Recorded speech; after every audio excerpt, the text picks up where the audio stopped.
I, 32F, have been married to my husband Jake, 34M, for 8 years. We met during our sophomore year of college at a mutual friend's party. I remember being immediately drawn to Jake's charismatic personality and infectious laugh. He was studying law, and I was pursuing a degree in marketing. We hit it off instantly, bonding over our shared love for classic movies and hiking. Our relationship progressed quickly. Jake was attentive, romantic, and seemed to genuinely care about my goals and aspirations. We'd spend hours talking about our future, dreaming about the life we'd build together. After graduation, Jake proposed during a weekend getaway to the mountains where we had our first hiking date. It was perfect, and I said yes without hesitation. We got married a year later in a beautiful ceremony surrounded by family and friends. My best friend Sarah, 31F, was my maid of honor. Sarah and I have been inseparable since high school.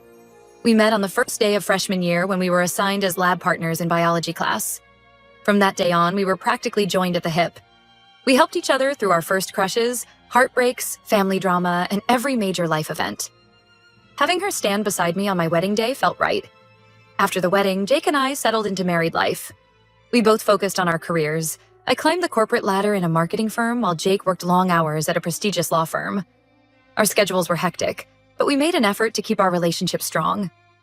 We had regular date nights, weekend getaways, and were even starting to talk about having children. Sarah remained a constant presence in our lives. She was over at our house so often that Jake jokingly called her our second wife.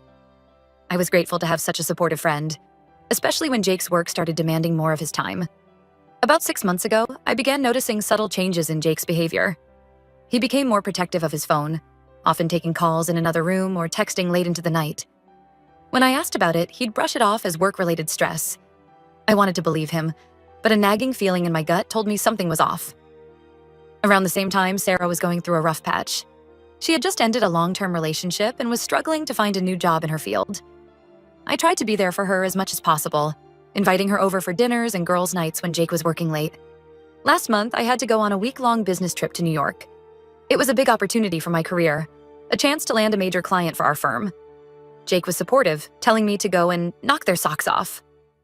I felt guilty about leaving him alone for a week, but he assured me he'd be fine. The trip went well, and I managed to wrap things up a day early. I decided to surprise Jake by coming home unannounced. I imagined his face lighting up when he saw me, maybe even planning an impromptu date night to celebrate my successful trip. When I entered our house, I immediately sensed something was wrong. There were 2 wine glasses on the coffee table, and I could hear muffled voices coming from upstairs. My heart racing, I slowly made my way up to our bedroom. The door was slightly ajar, and what I saw through that crack shattered my world. Jake and Sarah were in our bed together, clearly in the middle of an intimate moment. I stood there frozen, unable to process what I was seeing. The 2 people I trusted most in the world betraying me in the worst possible way. I must have made a sound because suddenly they both looked up and saw me. The look of shock and guilt on their faces is something I'll never forget. I turned and ran out of the house, ignoring their calls behind me. I drove aimlessly for hours, my mind replaying what I had seen over and over again. How could they do this to me? How long had this been going on? Was our entire relationship a lie? When I finally returned home, Jake was waiting for me. He tried to explain, saying it was a mistake and that it had only happened once. But I could see the lie in his eyes.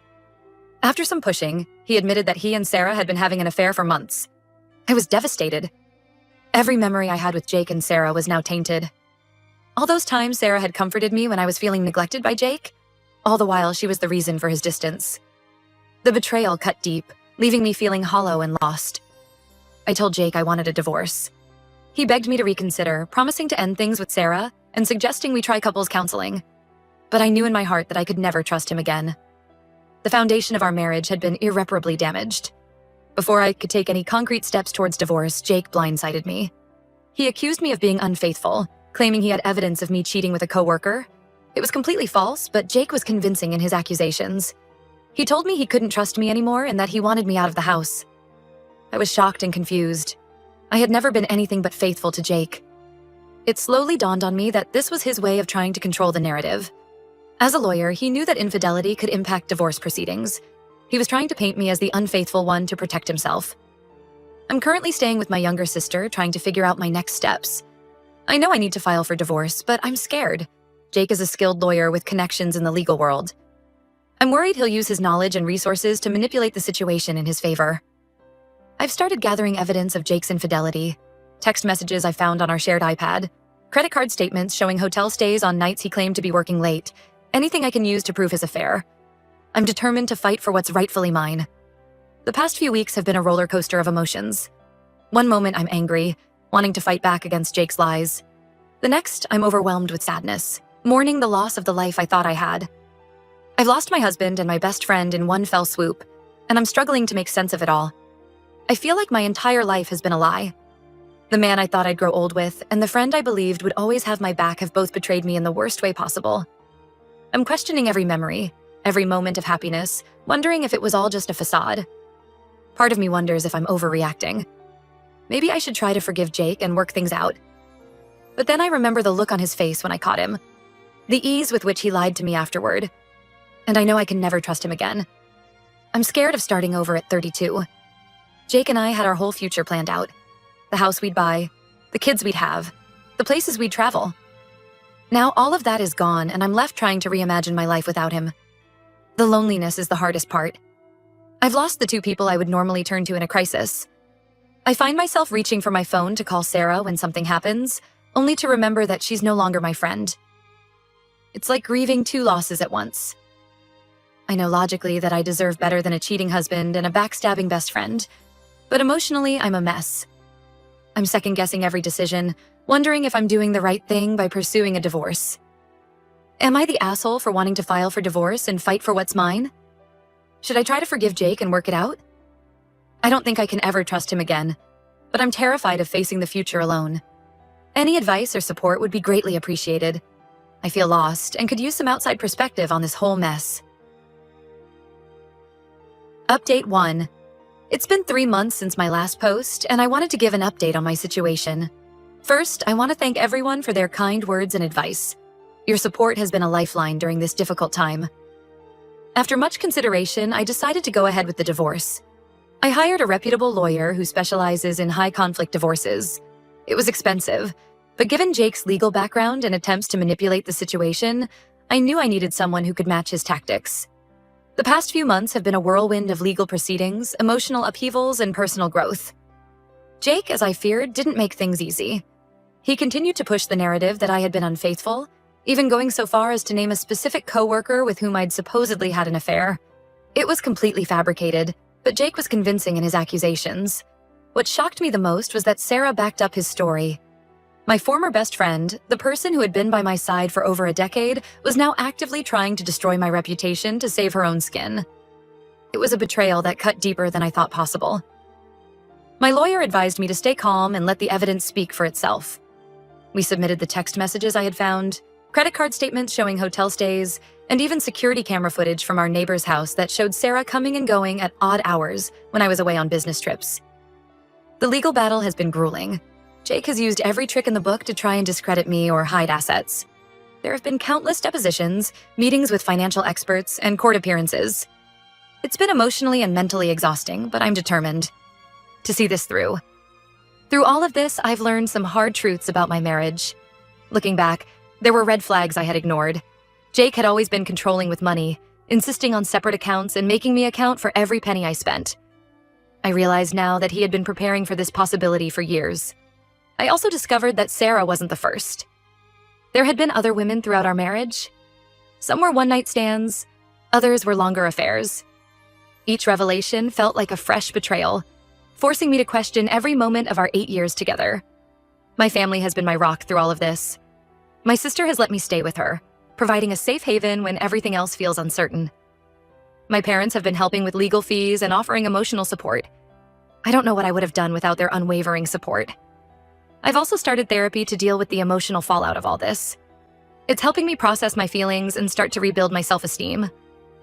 I realize now how much of myself I had lost in my marriage to Jake. I had become so focused on being the perfect wife that I lost sight of my own needs and desires. Work has been a welcome distraction. I threw myself into my job, using it as an escape from the chaos of my personal life. It paid off. I got a promotion last month, which couldn't have come at a better time given the mounting legal fees. My coworkers have been understanding and supportive, especially after Jake tried to drag one of them into his false narrative. As for Sarah, I haven't spoken to her since that day I caught them together. She's tried to reach out a few times, leaving tearful voicemails and sending long emails full of apologies and explanations. I'm not ready to hear her excuses. The trust we built over years of friendship has been shattered, and I'm not sure it can ever be repaired. The divorce proceedings are still ongoing. Jake is fighting tooth and nail to keep everything. He's trying to argue that his successful career entitles him to a larger share of our assets, conveniently forgetting how my support allowed him to focus on his career while I balanced work and managing our household. But my lawyer is confident that we have a strong case. It's just a matter of time and perseverance. We've uncovered evidence of Jake hiding assets, which has strengthened our position considerably. I'm taking it one day at a time. Some days are better than others. There are still moments when I miss the life I thought I had, the future I had planned. The idea of starting over in my 30s is daunting, but I'm slowly starting to see it as an opportunity rather than a setback. I'm rediscovering parts of myself that I had neglected during my marriage. I've started painting again, a hobby I had given up when Jake complained about the mess and the time it took away from him. I'm reconnecting with old friends who had drifted away during my marriage, rebuilding a support network that doesn't revolve around Jake or Sarah. The road ahead is still long and uncertain, but I'm feeling stronger every day. I'm no longer the broken, betrayed woman I was 3 months ago. I'm fighting for myself, for the life and future I deserve. It's not the future I had planned, but I'm starting to believe it might be even better. Thank you again for all your support. It means more than you know. I'll update again when the divorce is finalized. Wish me luck. Update 2. It's been another 6 months since my last update, and I'm finally able to say that the divorce is finalized. The journey to get here has been long and arduous, but I'm proud to say that I've come out the other side stronger and wiser. The turning point in our legal battle came when we discovered hidden accounts Jake had been using to funnel money away from our marital assets. My lawyer was able to trace these accounts and prove that Jake had been planning this deception for years. This discovery shifted the entire case in my favor, exposing Jake's attempts to manipulate the divorce proceedings. The judge was not impressed with Jake's underhanded tactics or his false accusations against me. In the end, I was awarded half of everything, including the house and Jake's retirement accounts. It felt like vindication after months of fighting against his lies and manipulations. The day the divorce was finalized was a mix of emotions. While I felt relieved that it was over, it also felt like the final nail in the coffin of my marriage. 8 years of my life, gone. But as I sat in the courtroom, listening to the judge make her final ruling, I realized that I was closing a chapter of my life that had become toxic and opening the door to new possibilities. In the weeks since the divorce was finalized, I've been focused on rebuilding my life. I've moved into a new apartment in a different part of the city. It's smaller than the house Jake and I shared, but it's all mine. I'm slowly making it feel like home, filling it with things that make me happy and reflect who I am now, not who I was trying to be in my marriage. It's the first time in my adult life that I've lived alone, and while it was scary at first, I'm starting to enjoy my independence. I can decorate how I want, cook what I like, and spend my free time pursuing my own interests without having to consider anyone else's preferences or schedule. Work continues to be a positive aspect of my life. The promotion I received during the divorce proceedings has opened up new opportunities for me. I'm traveling more for work, which has been a great way to get out of my own head and focus on something positive. I'm building new professional relationships and rediscovering my passion for my career. I've also started dating again, very casually. It's been strange and a little scary to put myself out there, but it's also been nice to be reminded that there are good men out there. I'm in no rush to get into another serious relationship, though. For now, I'm focusing on myself and healing from the trauma of my marriage and divorce. Therapy has been invaluable throughout this process. It's helped me work through my trust issues and start to rebuild my self-esteem. I'm learning to love myself again, which is something I realized now I had lost sight of during my marriage. I'm also working on setting healthy boundaries and recognizing red flags in relationships, skills I wish I had developed earlier. As for Jake and Sarah, I've heard through mutual friends that they're still together. It hurts to think about, but I'm trying to let go of that anger. It's not serving me anymore. I've realized that their actions say more about them than they do about me. I deserve better, and I'm no longer willing to let their betrayal define me or my future. Looking back on this whole experience, I can see how much I've grown. While I wouldn't wish this pain on anyone, I'm proud of how I've handled it. I stood up for myself, fought for what was rightfully mine, and came out stronger on the other side. I've learned valuable lessons about self-worth, the importance of maintaining my own identity in a relationship, and the power of perseverance. I've also learned who my true friends are, the ones who stood by me during this difficult time and supported me unconditionally. To anyone going through something similar, know that it does get better. It's not easy, and there will be days when you want to give up, but you're stronger than you know. Surround yourself with people who support you. Get professional help if you need it, and never be afraid to stand up for yourself. I'm still healing, still processing everything that's happened. There are days when the pain and anger resurface, but they're becoming less frequent.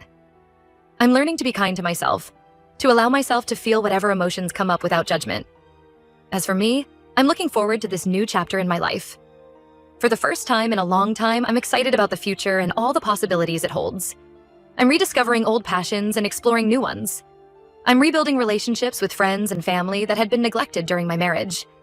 I'm also considering a career change, possibly going back to school to pursue a long-held dream of mine. It's scary to think about starting over in that way, but also exhilarating. I feel like I have a blank canvas in front of me, and I get to choose how to fill it. This experience has taught me that I'm resilient, capable, and worthy of love and respect. While the journey has been difficult, I'm grateful for the lessons I've learned and the strength I've discovered within myself. I'm no longer the woman who was betrayed by her husband and best friend. I'm a survivor, a fighter, and I'm excited to see what the future holds. To those who supported me through this ordeal, thank you. Your kindness and encouragement have meant more than you know. And to those who might be facing similar challenges, remember that you're not alone. There's light at the end of the tunnel, even if you can't see it right now. As I close this chapter of my life, I'm filled with hope. Hope for new adventures, new relationships, and a life lived on my own terms. It's not the path I expected to be on at 33, but I'm embracing it with open arms. Thank you all for being a part of this journey with me. Your support and advice have been invaluable. Here's to new beginnings and the strength we find in overcoming life's challenges.